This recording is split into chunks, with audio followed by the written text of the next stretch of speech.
أرسل رسوله بالهدى ودين الحق ليظهره على دين كله وكفى بالله شهيدا أشهد أن لا إله إلا الله وحده لا شريك له أشهد أن محمدا عبده ورسوله لا نبي بعده. Yang kami hormati kepada pelabuhan perikanan Samudra Kendari, kepada yang kami hormati Ketua tim kerja karyawan-karyawati PPS Kendari. Alhamdulillah. Terkait dengan siraman rohani, ya saya kira kalau memulai, namun ya saya tanya juga pada tadi, apa semua sama agama atau gimana? Yang tentunya saya yang mampu saya berikan dengan sesuai dengan agama dan keyakinan kita. Tapi saya akan ngantar dulu sebelumnya supaya dia ini sifatnya umum. Ya, ini yang sifatnya umum dulu yang saya antarkan. Allah mengingatkan kepada kita bahwa siapapun yang bekerja dan melakukan pekerjaan dan aktivitas dan dia karena Allah yang menciptakan kita, maka Allah akan memberikan pahala. Kalau masalah gaji urusan dunia dan itu administrasi. Nah, ini bedanya orang yang bekerja karena Allah dan bekerja karena yang lainnya. Ya. Faman ya'mal dzalika batiga mardatullah fasanutihi ajran azima. Bismillah Al-Maidah Allah yang akhir kita. Ini yang sifatnya umum ini. Tapi saya tetap juga pakai dalil sebab saya nggak bisa menyampaikan sesuatu tanpa dalil. Kalau kita berbicara terkait dengan bulan Ramadan, bulan Ramadan ini setiap tahun ada.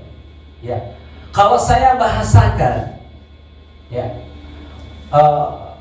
Ramadan itu adalah bulan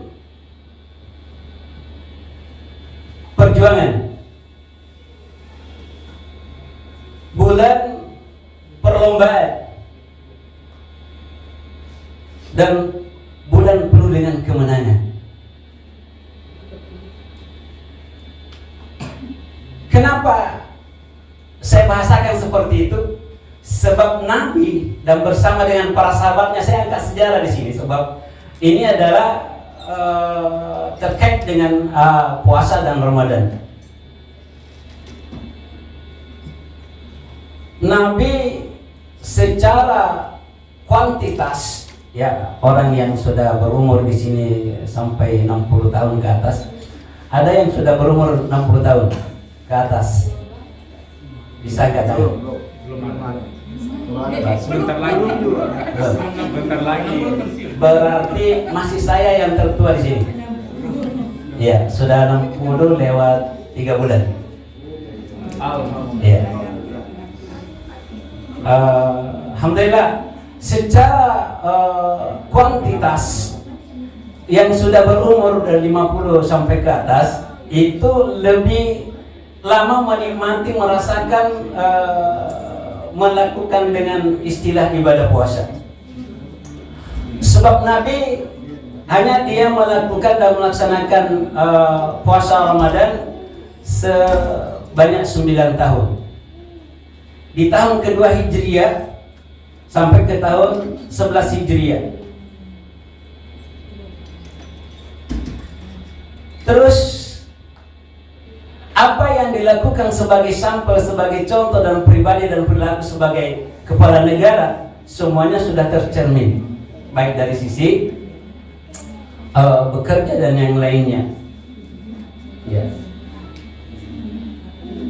Kalau melihat dengan puasa itu sendiri, bahwa ada paling tidak ada 3 minimal yang ada dalam diri kita. Itu konsekuensi untuk ibadah puasa.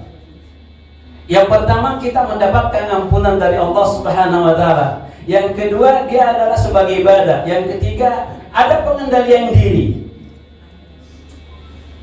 Kalau orang melakukan ibadah puasa dengan harapan seperti itu tadi, ya, Man sama Ramadana imana wa ihtisaban ghufira lahu ma taqaddama min dhanbi. Barang siapa yang berpuasa dengan keimanan, keikhlasan, dengan penuh perhitungan, maka dia diampunkan dosa-dosanya yang lalu. Terus bagaimana dia bisa berposisi sebagai pengendalian diri? Masyhur, sering kita dengar bahwa di bulan Ramadan itu syaitan dibelenggu. Benar ya Pak? Syaitan dibelenggu. Tapi ini adalah bahasa kiasan. Yang dibelenggu adalah pembesar-pembesarnya saja. Yang prajuritnya juga masih merajalela, masih bisa juga mempengaruhi, masih bisa menggoda. Karena syaitan itu dia akan mengalir dalam tubuh manusia sebagaimana peredaran darah manusia yang mengalir dalam tubuh manusia. Inna syaitana yajri mani Adam majrid dam. Sesungguhnya syaitan akan berjalan di dalam tubuh manusia sebagaimana darah mengalir dalam tubuh manusia. Entah apa dipercaya atau tidak. Yang jelas kami sering menemukan dengan pasien yang terkadang secara medis, bahkan kemarin ada pasien saya sudah 4 rumah sakit yang didatangi di Kendari, baik Bombana dan yang lainnya dan Batramas. Menurut periksa dari medis, dia tidak ada penyakitnya, tapi manusianya sakit. Nah, secara non medis dan kami memang salah satu terapis di bidang itu, yang kami pahami bahwa kalau sekiranya ada manusia atau ada orang yang sakit sering pindah-pindah rumah sakit dan dokter dan tidak maksimal dapatkan hasil daripada riset daripada dokter, besar kemungkinannya ada sumbatan di peredaran darah. Besar kemungkinannya ada gangguan yang termasuk yang sering dibahasakan adalah dengan makhluk halus atau makhluk goib atau yang istilahnya dengan setan itu sendiri. Sebab tak kala itu yang terjadi, maka dokter tidak mampu menemukan dari penyakit yang sesungguhnya. Bahkan di antara rumah sakit yang besar yang di Indonesia ini sudah ada beberapa itu istilahnya dengan selain medis, rumah sakit juga siapkan dengan pengobatan yang lain. Bahkan kalau di Bali, ya di Bali itu dukun itu dibayar dengan lewat BPJS. Ya, kami baru-baru ikut pelatihan di Jakarta, beberapa hari yang baru. Kami ikut daurah dari 4 negara. Salah satu, jadi kita tingkat nasional kita bisa paham. Nah, ini terkait dengan dari sisi situ. Terus bagaimana puasa mampu bisa mengendalikan diri?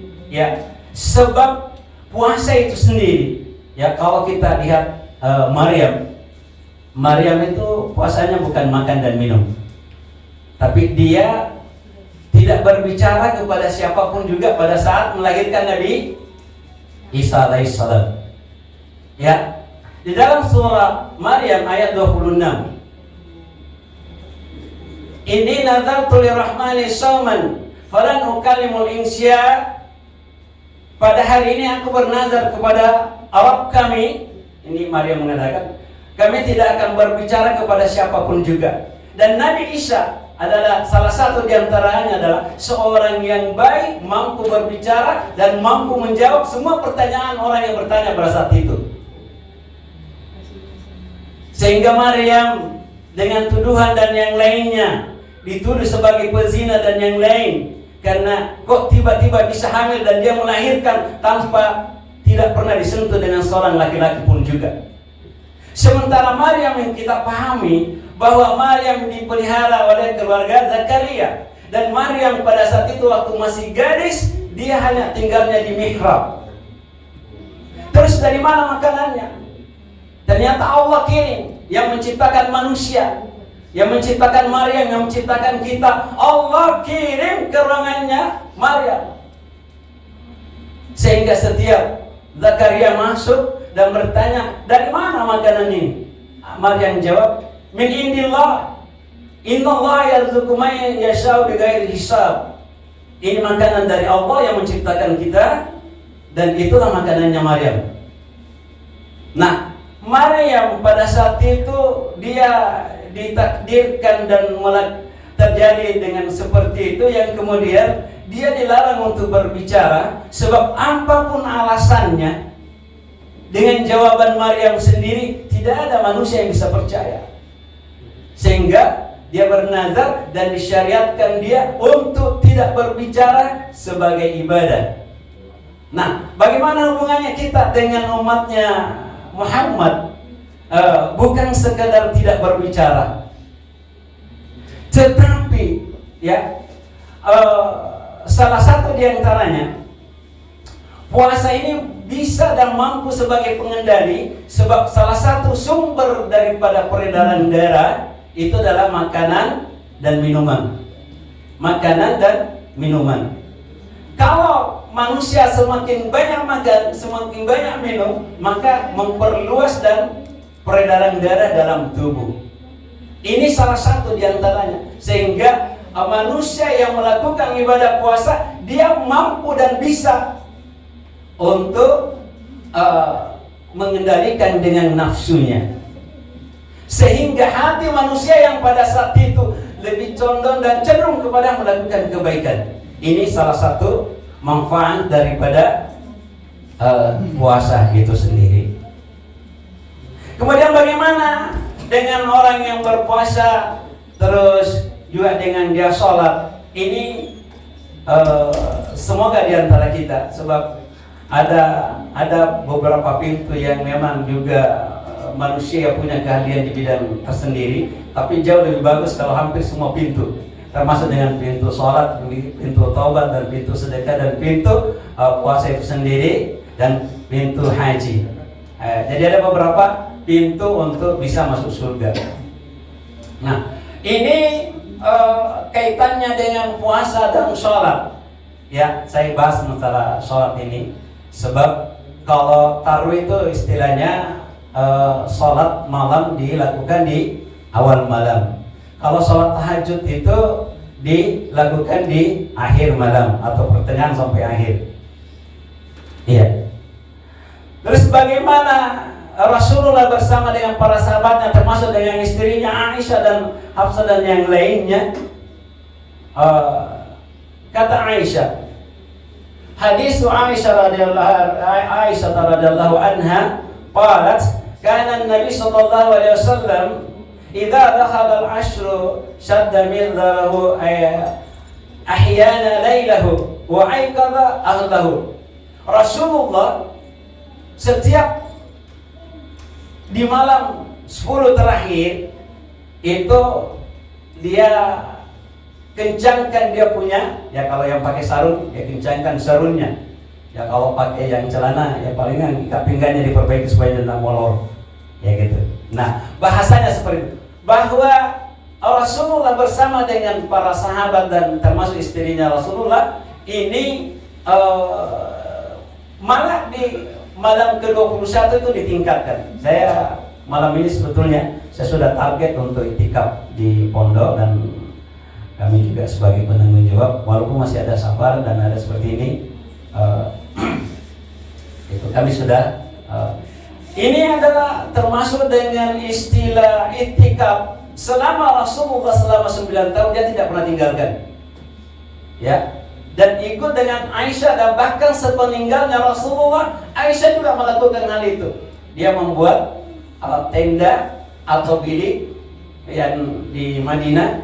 Ya, kalau sekarang ini tidak perlu lagi bikin tenda dan bilik karena Masjid Nabawi saja luar biasa luasnya, walaupun hampir rata-rata setiap waktu tidak muat sampai hari ini. Ya.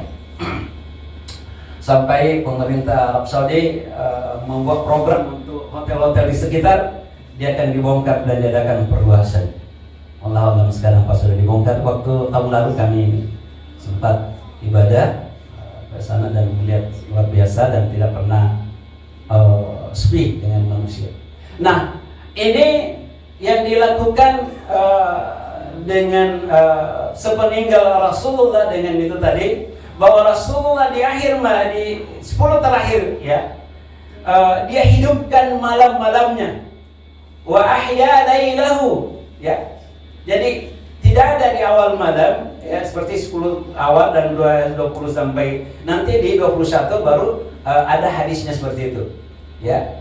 Wa ahya lailahu wa aikadha ahlahu. Dia hidupkan di malam harinya sampai kepada tingkat dia juga membangunkan keluarganya. Berarti di malam ya, di malam pertama, kedua dan seterusnya nanti itu maksimalkan lagi. Namun sebagian masjid yang kami amati ya banyak kemajuan. Kemajuannya itu termasuk safnya agak maju ke depan. Di antara semua, tapi ada juga masih tetap bertahan. Kalau di mestinya Pak Haji, alhamdulillah masih banyak waktu beberapa malam yang baru kami ini. Saya tidak tahu kalau terakhir ini. Nah, ini tentunya bagaimana yang iktikaf sebetulnya itu adalah dia amalan khusus kalau ada di antara kita, tapi juga tidak wajib. Ya, hanya dia iktikaf itu adalah amalan khusus dan punya niat khusus. Dia dibatalkan dengan waktu, dengan niat yang kita masuk, dan batal pada saat keluar daripada tempat itu. Itu namanya kalau iktikaf. Jadi niatnya adalah untuk ibadah, mendekatkan diri pada Allah. Ya, kalau dari sisi bahasa iktikaf itu adalah berdiam diri. Ya, sehingga tadi ada waktu masih belum ada tendanya, dia buat tenda, dia buat kemah. Sekarang nggak perlu. Dia datang aja di masjid untuk berdiam diri dalam artian merenungi, baca Quran, ibadah, bahkan dipimpin dengan secara berjamaah. Ini untuk menambah suatu amalan tambahan. Nah, ada yang terakhir yang paling ini yang sering ditunggu-tunggu semua jamaah, yaitu dengan istilah Lailatul Qadar. Ya. Jadi ada dua hal ya. Man qama ramadhana imanan wa ihtisaban ghufira lahu ma taqaddama min dhanbi. Man qama Lailatul Qadri imanan wa ihtisaban, Lailatul Qadri imanan wa ihtisaban ghufira lahu ma taqaddama min dhanbi. Terkait dengan Lailatul Qadar, ini adalah setiap tahun, ini adalah suatu kelebihan kepada Nabiullah Muhammad SAW, diberikan kelebihan ya, karena umatnya pendek umurnya, tetapi dia diberikan kelebihan ya, adanya Lailatul Qadar. Lailatul Qadar di sini adalah dia sama nilainya dengan orang yang beribadah 1000 bulan. Kalau dia tahun 83 tahun, sementara kita ini kan baru berapa tahun umurnya. Tetapi kalau dia mendapatkan itu dan pasti turun, pasti setiap tahunnya pasti ada kebaikan, itu adalah suatu yang terjadi terus menerus. Karena ini adalah suatu kelebihan dan dihadiahkan oleh Allah untuk umatnya Muhammad, bahwa dia diberikan dan tidak ada yang mengetahui persis. Namun gambaran-gambaran dalam beberapa hadis dan ulama sering mengambil dengan istilah di malam ganjil. Sehingga ada yang kadang di malam ganjil baru datang lagi salat tahajud, ikut etika, ada yang seperti itu. Tak ada masalah ya, sesuai dengan kemampuan. Tetapi pastinya adalah setiap tahunnya itu Lailatul Qadri turun, yang kemudian kita kondisi pada saat itu beribadah atau melakukan apa? Ini yang perlu dikoreksi diri kita semua, sehingga kita pasti dapat. Apakah dapat dengan tanda-tandanya atau tidak, tapi malam itu kalau dia turun pasti kita juga kena. Yang kita menjadi pertanyaan, kita lagi tadarus, lagi ngaji, lagi ibadah, atau lagi kerja yang lain. Nah, orang yang sungguh-sungguh yang untuk mau dan mendapatkan itu memprogram dirinya dengan istilah i'tikaf. Semoga itu yang terakhir dengan i'tikaf ini Karena ini yang dicontohkan oleh Rasulullah dan bersama sahabat-sahabatnya, dan bahkan sampai ke istri-istrinya sepeninggal beliau tetap berjalan dengan seperti itu. Semoga ada manfaat buat diri dan pada jemaah, dan tentunya kalau sekiranya ada hal lain yang masih samar atau ada mau ditanyakan terkait seputar dengan bulan Ramadan, kaitannya dengan ibadah-ibadah di bulan Ramadan, baik dengan zakat, termasuk kalau yang ada mau berzakat di pesantren Hidayatullah ya silahkan, dia standby mulai dari sekarang dan sampai jam 12 malam masih ada, dan waktu sholat subuh juga masih tetap ada. Seperti itu. Wabillahi taufiq wal hidayah. Assalamualaikum warahmatullahi wabarakatuh. Waalaikumsalam. Kami hormati Pak Ustadz Mustamir SPDI dari Pesantren Hidayatullah. Selamat datang Bapak di kantor Pelabuhan Perdagangan Samudra Kendari. Yang kami hormati Bapak Ibu Ketua Tim Kerja Lingkup PPS Kendari. Yang kami hormati Ketua dan pengurus masjid PPS Kendari. Yang kami hormati seluruh pegawai yang berkesempatan hadir pada hari ini. Pertama-tama marilah kita senantiasa mengucap syukur kehadirat Allah Subhanahu wa taala, Tuhan yang Maha Kuasa, karena atas berkat rahmat-Nya, berkat kasih sayangnya, hidayahnya, sehingga kita bisa hadir berkumpul di tempat ini untuk sama-sama mengikuti acara rutin kita, yaitu terkait pembinaan rohani, dan sekaligus hari ini spesial karena juga sekaligus melepas salah satu pegawai PPS Kendari yang sudah mengabdi puluhan tahun.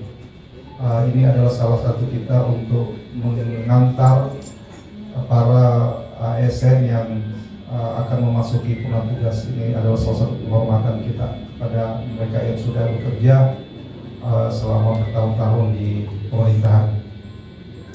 Bapak Ibu sekalian, terima kasih Pak Ustadz, terima kasih bahwa sore ini seharusnya kita sudah pulang. Namun karena ada acara yang spesial pada hari ini, kita masih duduk bersama di sini untuk sama-sama mengikuti acara yang nanti kita sampaikan dengan kegiatan pelepasan Pak Ahmad Narjo.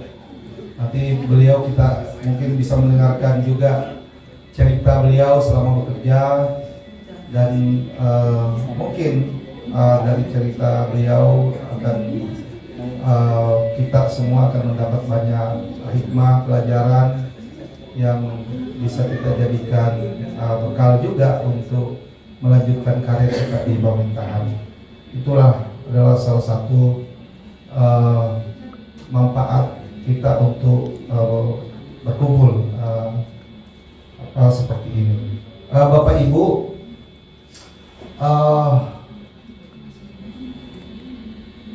Pak Narjo mungkin lebih dikenal sama teman-teman di Sarana ya. Kalau di TU nggak pernah ya, nggak pernah Pak Narjo. Jadi karena beliau orang lapangan, saya jarang melihatnya. Pak Narjo ini mungkin di air Pak Narjo ya.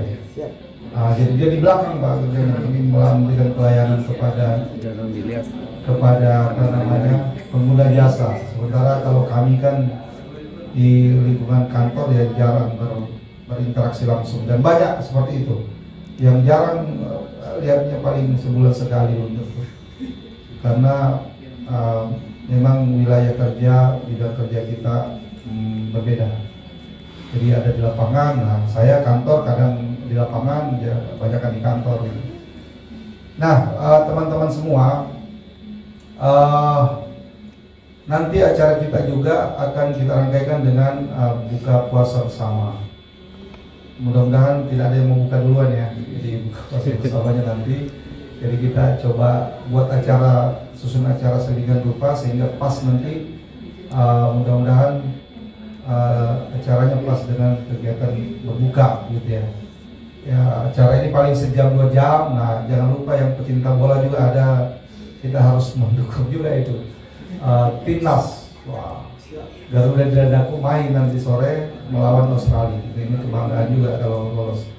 Jadi bagi pecinta bola ya tentu ini juga salah satu agenda penting, tidak boleh terlewatkan, gitu ya. Nah, kemudian tadi juga terima kasih teman-teman ya, Pak Ustadz. Kami tadi agak padat acara hari ini, mulai dari koperasi tadi, alhamdulillah banyak keputusan penting. Ini kalau Pak Budi dan pengurus menjalankan ini dahsyat ini, dan PR-nya banyak ya. Kemudian tadi siang juga kita ada acara Bazar Ramadan. Ini ludes juga karena memang harganya miring sekali. Ini layang untuk 5.000 ya habis lah gitu ya. Kemudian yang lain juga. Ini persiapannya singkat, tapi alhamdulillah teman-teman bisa kerja cepat dan kita didukung banyak pihak sehingga kita juga bisa menyalurkan tadi itu bingkisan. Jadi alhamdulillah kita dapat support dari BRI dan BSI. Jadi memang tidak, tahun lalu kita juga dapat support dari asuransi, cuman tahun ini kayaknya kelewat.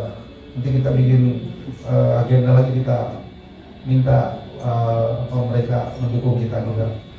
Dan perusahaan juga tidak terlalu banyak tadi, tapi perusahaan-perusahaan yang lumayan besar ikut membackup kita. Jadi lumayan ramai dan mudah-mudahan memberi manfaat buat kita. Dan sekali lagi ini teman-teman, kalau niatnya itu memberikan pelayanan, niatnya untuk dari rumah tadi ibadah, itu luar biasa, itu dahsyat itu. Memberikan kegembiraan kepada orang. Saya tidak tahu berapa jumlah bingkisan tadi ya, Pak Ikram. Bingkisan 60. 60 saja. 60. Sedikit ya. 85. Oh 85, kalau 85 lumayan. Nah 85 ini kita peruntukkan bagi teman-teman yang masyarakat sekitar yang lebih membutuhkan gitu ya. Jadi ada bingkisan, mudah-mudahan membantu. Ini dukungan dari Dharma Wanita, dari BSI dan BRI. Jadi ini saya tahu teman-teman dapat, ada yang dapat juga ya? Kebersihan dan satpam yang dapat. Ya, jadi itu dukungan dari berbagai pihak juga. Jadi kita hanya memfasilitasi saja. Itu saja mungkin pengantar dari saya, bahwa sekali lagi ini adalah kesempatan kita juga sekaligus mendengarkan siraman rohani dari Pak Ustadz, memberikan penyemangat buat kita Pak di tengah penghematan. Jadi kita pulang Pak Ustadz ini jam 3 on time, dan hari Jumat tidak masuk kerja lagi karena kita sedang memang